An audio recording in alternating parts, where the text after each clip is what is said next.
ಗರ್ದಿ ಗಮ್ಮತ್ ವೀಕ್ಷಕರಿಗೆ ನಮಸ್ಕಾರ ಗಡ್ರಿ. ಇದನ್ನೇನು ಬೆಳಗ್ಗೆ ಹೇಳ್ಗುಡ್ದ ಬಾಪು ಗೌಡ್ರು ಇದೇನು ವಿಷಯ ಹೇಳತ್ತಾರ ಅಂತೇಳಿ ತಿಳ್ಕೊಬೇಡ್ರಿ. ಯಾಕಂದ್ರೆ ಮಂದಿ ಚರ್ಚೆ ಮಾಡಿದ್ದ ಹಿಂದೆ ಆದ ಘಟನೆಗಳನ್ನ ನಿಮ್ಮ ಮುಂದೆ ನೆನಪಿಡೋರು ಅಷ್ಟೇ ನಾವು.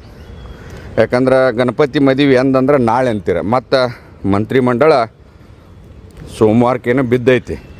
ಆದ್ರೆ ಚರ್ಚೆ ಆಗೋ ವಿಷಯಗಳ ನಿಮಗೂ ಎಲ್ಲರಿಗಿಂತ ಮೊದಲು ಗೊತ್ತಾಗಿರ್ತಾವೆ.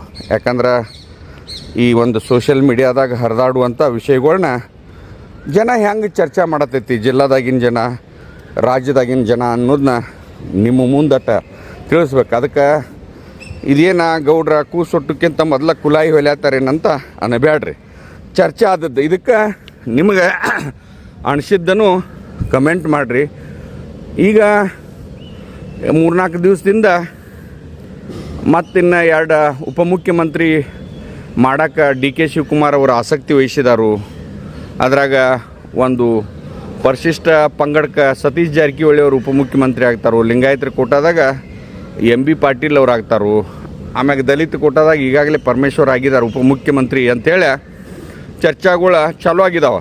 ಅದ್ರ ಬಗ್ಗೆ ಹೈಕಮಾಂಡು ಚರ್ಚೆ ಮಾಡತೈತಂತ ಸ್ವತಃ ಸತೀಶ್ ಜಾರಕಿಹೊಳಿ ಅವರು ಹೇಳಿದ್ದಾರೆ. ಆದರೆ ಇದು ಉಪಮುಖ್ಯಮಂತ್ರಿ ಹುದ್ದೆ ಇದು ಸಂವಿಧಾನಿಕ ಹುದ್ದೆನೋ ಅಲ್ಲೋ ಅನ್ನೋದು ನಿಮ್ಮ ಅವಗಾನಿಗೆ ಬಿಟ್ಟಿದ್ದೇನೆ ನಾನು. ಯಾಕಂದ್ರೆ ಅದರ ಬಗ್ಗೆ ಎಲ್ಲೂ ಉಪಮುಖ್ಯಮಂತ್ರಿ ಹುದ್ದೆಗಳ ಬಗ್ಗೆ ಸಂವಿಧಾನಿಕ ಹುದ್ದೆ ಅಲ್ಲೋ ಐತು ಅನ್ನೋದು ಭಾಳ ಮಂದಿ ಚರ್ಚೆ ಮಾಡಿದಾರಲ್ಲ. ಅದು ಈಗ ಪ್ರಸ್ತುತ ನಮ್ಮ ಜಿಲ್ಲಾಕ್ಕೊಂದು ಉಪಮುಖ್ಯಮಂತ್ರಿ ಆಗ್ತೈತೆ ಅಂದ್ರೆ ಖುಷಿ ಪಡೋಣ. ಸತೀಶ್ ಜಾರಕಿಹೊಳಿ ಅವರ ಉಪಮುಖ್ಯಮಂತ್ರಿ ಆದರೆ ಖುಷಿ ಪಡೋಣ. ಯಾಕಂದ್ರೆ ಅವ್ರಿಗೆ ಒಮ್ಮೆ ಮೊನ್ನೆ ಅವ್ರಿಗೆ KPCC ಅಧ್ಯಕ್ಷರ ಮತ್ತು ಮಂತ್ರಿ ಜಿಲ್ಲಾ ಉಸ್ತುವಾರಿ ಮಂತ್ರಿ ಇದರೊಳಗೆ ಯಾವ್ದು ಬೇಕಂದಾಗ ನನಗೆ ಜಿಲ್ಲಾ ಉಸ್ತುವಾರಿ ಮಂತ್ರಿಯನ್ನು ಬೇಕಂತ ಹೇಳಿದ್ನೂ ಭಾಳಷ್ಟು ವಾಹಿನಿಯೊಳಗೆ ವರದಿಯಾಗಿದ್ದು, ಕೇಳಿದ್ದು, ನೋಡಿದ್ದು ನೀವೆಲ್ಲ ನೋಡಿದ್ದೀರಿ, ಕೇಳಿದ್ದೀರಿ. ಆವಾಗ ಮತ್ತು ಲಾಸ್ಟಿಗೆ ಬಂದ ನೀವು ಯಾವ್ದು ಬೇಕಾದ ಕೊಡಣ್ಣಿ ನನಗೆ ಮಂತ್ರಿಗಿರಿಯನ್ನು ಕೊಟ್ಟರು ಅಂತ ಒಂದು ಚರ್ಚಾನೂ ಚಲೋ ಐತೆ. ಈಗ ಹಿಂದಿನ ಘಟನೆಗಳು ನಾವು ನೋಡ್ಕೊಂಡು ಹೋದ್ರೆ ಹಿಂದಿನ BJP ಸರ್ಕಾರದೊಳಗೆ ಆವಾಗ ಲಕ್ಷ್ಮಣ್ ಸವದಿ ಅವರು, ಕಾರಜೋಳ ಅವರು, ಈಶ್ವರಪ್ಪನವ್ರು 3 ಮಂದಿ ಉಪಮುಖ್ಯಮಂತ್ರಿ BJP ಸರ್ಕಾರ ಮಾಡಿತ್ತು ಯಡಿಯೂರಪ್ಪನವ್ರ ಸರ್ಕಾರದಾಗ. ಆವಾಗ ಅವತ್ತು ಕಾಂಗ್ರೆಸ್ನಿಂದ BJPಗೆ ಹೋಗಿ ಸರ್ಕಾರ ರಚನೆ ಮಾಡಿದ್ದ ರಮೇಶ್ ಜಾರಕಿಹೊಳಿ ಅವರು ಜಿಲ್ಲಾ ಉಸ್ತುವಾರಿ ಮಂತ್ರಿ ಆಗಿದ್ದರು.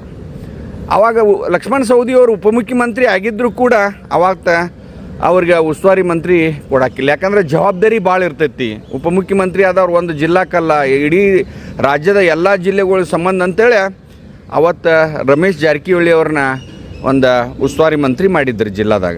ಎಲ್ಲರಿಗೂ ಗೊತ್ತಿದ್ದದ್ದು ಇದು.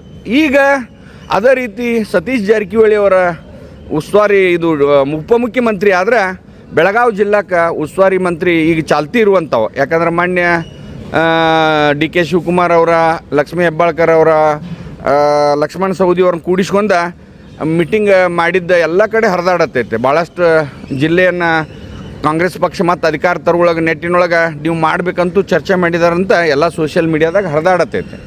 ಅದಕ್ಕೆ ಇವತ್ತು ಉಪಮುಖ್ಯಮಂತ್ರಿಯನ್ನು ಸತೀಶ್ ಜಾರಕಿಹೊಳಿ ಅವ್ರನ್ನ ಮಾಡಿದ್ರೆ ಜಿಲ್ಲಾ ಉಸ್ತುವಾರಿ ಮಂತ್ರಿ ಲಕ್ಷ್ಮಣ್ ಸವದಿ ಅವ್ರಿಗೆ ಕೊಡ್ತಾರೆ ಅಥವಾ ಲಕ್ಷ್ಮೀ ಹೆಬ್ಬಾಳ್ಕರ್. ಅಂದ್ರೆ ಈ 2 ಹೆಸರು ಈಗ ಚರ್ಚಾದಾಗ ಅದಾವೆ. ಮಂತ್ರಿ ಆಗುವ ವಿಷಯದಾಗ 2 ಹೆಸರು ಅಗದಿ ಖಚಿತವಾಗಿ ಇವತ್ತು ಲಕ್ಷ್ಮಣ್ ಸವದಿ ಅವರು ಆಗ್ತಾರು, ಲಕ್ಷ್ಮೀ ಹೆಬ್ಬಾಳ್ಕರು ಆಗ್ತಾರಂತ ಅನೇಕ ಸೋಷಿಯಲ್ ಮೀಡಿಯಾದಾಗ ಅವ್ರ ಅಭಿಮಾನಿಗಳು ಹೇಳತ್ತಾರೆ. ಆದರೆ ಉಪಮುಖ್ಯಮಂತ್ರಿ ಸತೀಶ್ ಜಾರಕಿಹೊಳಿ ಅವರು ಆದ್ರಂದ್ರೆ ಯಾರು ಆಗ್ತಾರು? ಲಕ್ಷ್ಮಣ್ ಸವದಿ ಅವರ ಅಭಿಮಾನಿಗಳು ಲಕ್ಷ್ಮಣ್ ಸವದಿಯವ್ರನ್ನ ಉಸ್ತುವಾರಿ ಅವ್ರು ಆಗ್ತಾರೆ ಬೆಳಗಾವಿ ಜಿಲ್ಲಾದಂತ ಅವ್ರು ಹೇಳತ್ತಾರು. ಕೆಲವು ಮಂದಿ ಲಕ್ಷ್ಮೀ ಹೆಬ್ಬಾಳ್ಕರ್ ಅವ್ರು ಆಗ್ತಾರು. ಆದರೆ ಇದನ್ನು ಕಾಲ ನಿರ್ಣಯ ಮಾಡಬೇಕು. ಇದೊಂದು ಚರ್ಚೆ ವಿಷಯ. ಅಂದ್ರೆ ಉಪಮುಖ್ಯಮಂತ್ರಿ ಆದಾಗ ಜವಾಬ್ದಾರಿ ಭಾಳ ಇರ್ತಾವೆ. ಉಸ್ತುವಾರಿ ಮಂತ್ರಿ ಆಗ್ತಾರು. ಉಸ್ತುವಾರಿ ಮಂತ್ರಿ ಆದ್ರಂದ್ರೆ ಇವು ದೊಡ್ಡ ಸಮಸ್ಯೆ ಜಿಲ್ಲಾಕ್ಕೆ ಯಾರು ಆಗಬೇಕು ಅಥವಾ ಏನಾಗ್ತೈತೆ ಅನ್ನೋದು ಹಿಂದೆ ಆದದ್ದು ಘಟನೆಗಳು ನಿಮ್ಮ ಮುಂದೆ ಇಡತ್ತೇನೆ. ಇದು ಒಟ್ಟಾರೆ ಒಂದು ಈ ಜನ ವಿಚಾರ ಮಾಡುವಂಥ ವಿಚಾರ ನಿಮ್ಮ ಮುಂದೆ ಇಡತ್ತೇನೆ. ಅದು ನಾಳೆ ಉಪಮುಖ್ಯಮಂತ್ರಿ ಆದಾಗ ಸವದಿಯವ್ರು ಆಗ್ತಾರೋ, ಹೆಬ್ಬಾಳ್ಕರ್ ಆಗ್ತಾರೋ ಅಥವಾ ಸ್ವತಃ ಸತೀಶ್ ಜಾರಕಿಹೊಳಿ ಅವರು ಆಗ್ತಾರೆ, ಕಾದು ನೋಡೋಣ. ನನ್ನ ಮಟ್ಟ ಇದೊಂದು ಚರ್ಚೆ ಬಂದಂಥ ವಿಷಯ. ಆದ ಹಿಂದಿನ ಘಟನೆಯೊಳಗೆ ಅವಾಗ ಲಕ್ಷ್ಮಣ್ ಸವದಿಯವರ ಉಪಮುಖ್ಯಮಂತ್ರಿ ಆದಾಗ ರಮೇಶ್ ಜಾರಕಿಹೊಳಿ ಇದ್ದರು. ಇದು ನಿಮ್ಮ ಘಟನಾ ತರತ್ತೇನೆ ಒಟ್ಟಾರೆ. ಅದಕ್ಕೆ ತೊಡೆ ಮಂದಿ ಏನು ನೀವು ವಿಚಾರ ಮಾಡ್ತೀರಿ, ನಿಮ್ಮ ಅನಿಸಿಕೆಗಳನ್ನ ಕಮೆಂಟ್ ಮುಖಾಂತರ ಹೇಳ್ರಿ. ನಮಸ್ಕಾರ.